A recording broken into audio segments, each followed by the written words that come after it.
The other news that is coming out that at the time just made me wring my hands thinking, there's no way this is real. I can't believe this. I mean, this feels like it's like one of those kayfabe news reports that you see online or whatever, where you know it's obviously a fake story, right? Well, this feels like that. Here it is. Quote, Atsushi Onita of the Frontier Martial Arts and Wrestling promotion in Japan held a press conference on April 16th to announce they're going to start negotiations with the World Wrestling Federation for a major show in Japan. Full details of exactly what this entails haven't been released, but Onita got the ball rolling when he showed a letter Vince McMahon and Bruce Prichard sent in early March, where the WWF attempted to open up a business relationship between the two offices. Onita, who along with Wayne Kanemaru are scheduled to come to the United States along with FMW booker Victor Quinones in early May to meet with both WWF officials and perhaps Paul Heyman as well by participating in the show. The meeting is scheduled for May 1st. Although the story has already received significant play in Japan, as best we can tell, the only definite from a WWF perspective is they're going to meet with Onita, and there have been no talks about anything other than setting up a first meeting. This is crazy. Now, I'm sure a lot of our hardcore listeners probably don't even know what the heck FMW is. So let me explain. This is a hardcore blood and gut style, I don't know, over the top attraction promotion that wound up running stadiums without ever having TV, but they were certainly a Japanese magazine darling. Onita became a super legend here. It's his promotion, but he's also one of the top stars.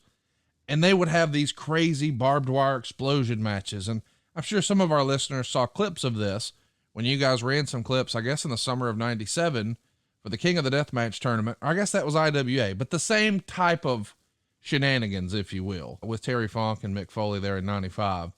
But this is like, wait a minute, what? Bruce and Vince were talking to Onita? What happened here? Onita was talking to us. Onita wanted to work with us and wanted to look into the possibility of bringing in some WWE talent for some of his events in Japan. Onita had reached out to us, and, you know, there's ways to do business with different people in different parts of the world. And that's how we did business with them. Said, yeah, hey, we're interested through Victor Quinones that sure, we'd take a meeting with you and be interested in seeing what you have to say and what you're looking for. But it was nothing more than an exploratory from Onita wanting to work with us. We had no desire. I think at the time, the garbage sheets had, you know, a bunch of rumor and innuendo about people were looking to do an exploding bomb match in the United States, and that we were going to do one for pay-per-view, and or that ECW was going to do one on pay-per-view in the States with Onita, because Onita was the only one that could do a exploding bomb match in the world is this Onita fella. We never had any desire to do an exploding match, and it was, you know, there was a bit of apprehension in general about working with Onita at all, just because of the reputation of his company and the type of shows that he was running. They were very ECW-ish, but even worse as far as a lot of the gaga gimmicks involved. So why take the meeting? Well, you're always going to be interested in some. Look, Conrad, if someone comes into you and says, hey, we would like to do business with you, you want to listen to what they have to say. You got to judge someone on what they bring to the table and look at it. Okay, do we want to do business with them? We weren't doing business with anybody else in Japan at the time. And it was during a time that we were looking to be able to farm out some of our talent to different promotions in Japan and book them and reap the rewards. So why wouldn't you listen? I'm just fascinated by the process of how these relationships sort of office to office work. Are you thinking this one was simple? This was real simple. It was Victor Quinones. Victor Quinones was a consultant with us. Victor was the guy that we used. He worked with a lot of different promotions all over the world. And Victor worked with FMW and Onita and said, hey, you know, here's an opportunity to do something in Japan. Onita is interested. And that's all it was, all through Victor. And we listened to a lot of people. We did things with AAA through Victor. We did things in Puerto Rico through Victor. We did things in Japan through Victor. Chat me up though. I'm trying to figure out, you know, is one of the things that you like the idea of I know we're knee deep in the war, right, with WCW, and they've got a relationship with New Japan. And obviously there's no comparing New Japan and FMW outside of the fact that, they are in Japan. Did you feel like the company needed a bigger presence there because WCW had a presence there? I only ask that because we're not too far removed here in 1997 from you guys trying to do some stuff in Mexico around Royal Rumble. So was Japan on the radar more than normal, maybe? Not necessarily. I think that all international destinations have always been on the radar, and it's timing more than anything. But because of WCW's relationship with New Japan, didn't really have that much to do with it. While WCW was in business with New Japan, we were still getting overtures from New Japan and All Japan, throughout that whole relationship. So it's just business and listening to what people have to say. And ultimately you had the meeting and it just didn't go anywhere. I think out of this is where we eventually got to, doing the match with Shamrock and Vader. Yeah. Yeah. But that was, we didn't want to have any of our guys involved in any of their stip matches and any of their exploding bomb matches or anything like that. We wanted our guys to work with our guys. So they were just essentially in negotiations for a match from us. I just love the idea of thinking, what if? Did you ever have any conversations with Paul in this era about a potential FMW, ECW relationship? Because we saw that flirted about once upon a time as well. Well, it was the same thing. Paul was looking at doing the same stuff with Onita. And I think that Paul actually brought Onita in, and Onita worked for Paul when Onita came in for this meeting. But the rumors of ECW doing a stadium bomb show are highly exaggerated and false. Do you think we'll ever see another one of those bomb matches done here in America? Or do you think that's ran its course now? You've seen it, right? Yeah. Yeah. So I don't think that there's any great demand for a bunch of,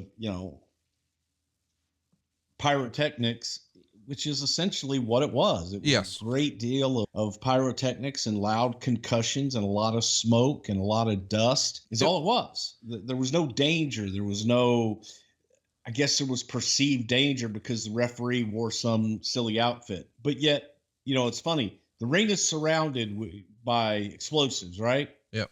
But people at ringside are okay. Right. So the explosives will only affect those people in the ring. Well, now hang on now. I mean, you guys used to bury a motherfucker on pay-per-view. Yeah, but the audience wasn't in danger of it. No, I know, but I'm just here we're saying these are explosives are so incredible around the ring that they can hurt the participants in the ring. But the people sitting right next to it, they're okay. But I mean, you also set a guy on fire right at the ring. And what if he ran into the crowd? I'm just saying, like, there is suspension of disbelief. I guess what I was trying to get to is this explosion thing feels more like kind of, you had to be there. It was time and place for the era, but I don't really know that we'll ever see it. I would, and I don't know, I really don't know, but I can tell you from people like Terry Funk and Kirshner, who were the two that I talked to that day about it when we were over there with Shamrock and Vader, where they said, he goes, yeah, every time he does one of these things, the audience is less and less because they've seen it. Yeah, right. The gimmick is once you see it once, you got it. Okay. That was pretty bad. That kind of sucked. I couldn't see anything. I'm coughing. And it takes, Conrad, it takes like sometimes 10, 15 minutes for the dust to clear. And you're just sitting there looking at a bunch of dust. And if you're anywhere on the floor, on the baseball diamond, I mean, you can't see, and it's very difficult to breathe too. So it's a terrible experience live, in my opinion. And I think that, as Terry said, goddamn, once you've seen one ring blow up, you've seen them all blow up. Well, rooms off the rose. I don't give a shit. And by the way, your mother's a whore. He worked that in every time, didn't he? Yeah, he did. No matter what. When we were on the bus going back to the hotel, he said, hey, pull over so we can get some beer for Prichard. Hey, driver, your mother's a whore. And they had the little machines on the side of the street, like Coke machines, except they were beer machines. And they all had their little coins, and they went out and put all their little coins in the machine to get Terry and myself beer. Terry was very cordial. It was great. And then we're going to go to that chicken place after, Prichard. You got to have some of this chicken. That's what we did. Well, let me ask about the next piece here, because it's mentioned the Michinoku Pro guys, and we know, or at least I know, the first time I saw them was the Barely Legal show. But before I know it, Kai and Ty and your boy Dick to Go, they're a regular part of WWE programming. Is your first exposure to them seeing them on the Barely Legal show, or how did that come to be on your radar? No, Victor Quinones again, working in Japan. Victor had relationships with all the offices, and Victor had talked to us about, Sasuke. Yeah. And said that, Sasuke was the owner of Michinoku Pro, and that Sasuke was interested in doing some business with us. So just like Onita and FMW, we were interested in hearing what they had to say. Then Victor had shown us Taka in particular, Dick, and Funaki. He said, these are the guys you want. And Heyman actually called me and was like, you do not want to deal with Sasuke. Only take Taka. He will be the future. He is the one you want. And I believe that was true. I believe that Taka was the most talented out of the group. And as far as that time and what we were looking to do with the light heavyweight division. So the deal was, hey, let's do something with Taka and Dick to Go and Funaki. Indeed. That was your voice all those years, wasn't it not? You don't know that. Wait, let me ask again. That was your voice all those years, was it not? You don't know that. No. Indeed. We're out of sync. We got to get in sync. I loved their presentation. I could see why you would be all about it. I mean, it was a totally different look and feel for the company at the time. Is this one of those deals where, and again, I know we just talked about FMW, but now this is the second time in the same 30-day period we're talking about a Japanese promotion. Are you communicating? We're also talking to, or is it just like, we're just reviewing our options and that's our private business, whatever? Well, no, it was, a lot of it. This is what the precursor to the infamous meeting with Baba-san. They were interested in doing business with us. They were interested in getting some of our talent to come over for some of their big shows. Onita was looking for a big match, as was Sasuke. And Sasuke had, Hakushi. Yeah. Who was going to be making his return in a big show there. And they were interested in doing something with Undertaker and also used Chris Candido on that show. But it was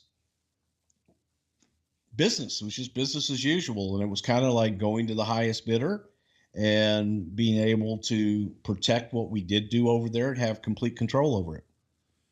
So the Observer would say FMW from Japan had meetings this past week with both the WWF and ECW about putting together a major joint show set for November. And in addition, there is a beginning of a dialogue between the WWF and CMLL in Mexico. Atsushi Onita and Wayne Kanamura, Terry Funk, and Victor Quinones presented the FMW in what was reported in Japan as a 3-hour meeting at Titan Towers on April 1st with Vince McMahon, Bruce Prichard, and Jim Ross. According to the reports in Japan, the meeting talked about a joint show, which is being discussed as being in October, but our reports indicate November, and the possibility of the WWF promoting an explosive bomb match later this year at Madison Square Garden. As Onita, after the recent Yokohama Arena show, talked about having a bomb match against Inoki in a WWF show, the FMW organization proposed to the WWF doing a multi-promotional show on Sunday in November, which would include FMW, Michinoku Pro, Pancrase, ECW, and the WWF, which is obviously a strange combination. At this point, as best we can tell, the WWF agreed to continue negotiations for such a show, but no deal has been completed. FMW also proposed to bring in a crew of ECW wrestlers for 3 shows during that same time period, which consists of 2 smaller arena shows, including a Korakuen Hall date, along with the big show. FMW has already set up a major show on September 28th at the Kawasaki Baseball Stadium, but they didn't bring that date up to either the WWF or ECW, so it appears they already have other ideas there. Among other items apparently discussed at the meeting included Quinones, who is the foreign booker for FMW, booking a WWF tour to South America, and also Quinones, who books foreign talent for CMLL as well, getting involved in forging a relationship between the two. At this point, the WWF's relationship with Antonio Pena isn't officially dead, but it's almost certainly on life support. Buddy, this meeting is supposed to be far-reaching here. Now, you've shut all of this down already on our podcast today, but man, we're going to do this. Yeah, because Dave Meltzer was there in the meeting, right? He wasn't. So he knows exactly what we talked about. But here's my point. Somebody's calling him and telling him all this. Who do you think that is? Victor? Probably Onita. Okay. Onita, JR, I know I did. Those are only the ones in the meetings. It's just amazing to me that all of this comes out. And of course, these are all these grandiose plans. None of it ever happened. But the idea that there's a bomb match. I want you to think about this. He actually printed that we talked about having a bomb match in Madison Square Garden. That's not real. Yeah. Think of how just incredibly stupid that thought is. Yeah. That he thinks that conversation would actually take place and or ever happen. Yeah, it's ludicrous. It's absolutely ludicrous. We talked about doing a co-promotion with them at some point in Japan, what they wanted to do. Yes, Onita did want to do a bomb match in the United States. He wanted to do it somewhere. We had no desire at all to do a bomb match in the United States or elsewhere for that matter. So pretty much that was shot down very quickly. Working together and maybe doing something down the road. Sure, we talked about that. Absolutely. But it's hard for me to get past the inaccuracies of doing a bomb match in Madison Square Garden. I mean, come on. I don't think it was ever discussed, but I guarantee it would never happen in a million years. It wouldn't get past the discussion. Even like, you want to what? Do in New York City, in Madison Square Garden. No. But yes, work with them on down the road. Possibly. Absolutely. We would think about working with them down the road and doing something with them if the offer was right. But beyond that, there was no desire to bring Onita in. Vince wasn't familiar with his work, and those that were familiar with his work were like, I'm not going to do this blood and guts stuff here with him. And that's what he wanted to do. So there was no interest in Onita at that point. And, that's the whole gist of that meeting. And as far as EML, the relationship with AAA was not good. And they weren't coming through on their part. We were still looking for talent, Hispanic talent.